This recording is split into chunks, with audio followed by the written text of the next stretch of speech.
Donald ট্রাম্পকে বাংলাদেশে কোরবানি দেয়া হচ্ছে এমন খবর ছড়িয়ে পড়েছে আন্তর্জাতিক গণমাধ্যমে। খোদ প্রভাবশালী ব্রিটিশ সংবাদ মাধ্যম দ্য টেলিগ্রাফ শিরোনাম করেছে, Bangladesh to sacrifice Donald Trump the albino বুল।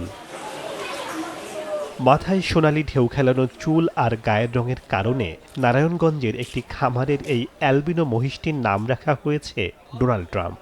গণমাধ্যমে শিরোনাম হওয়ার পর ৪ বছর বয়সী মহিষটি এখন তারকা বনে গেছে। মে মাস জুড়ে ঢাকার কাছের এই খামারে মানুষের ঢল নেমেছে শুধু এটিকে এক নজর দেখতে। দূর দূরান্ত থেকে মানুষ নৌকা ও গাড়ি চড়ে আসছেন।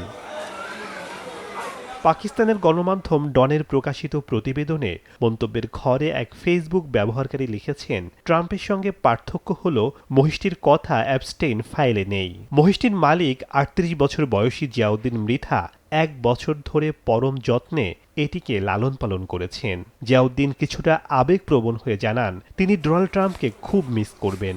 তবে এটাই তো ঈদুল আজহার মূল শিক্ষা, সবচেয়ে প্রিয় বস্তুকে আল্লাহর সন্তুষ্টির জন্য ত্যাগ করা। শেখ সাদি মারজান, সময় সংবাদ।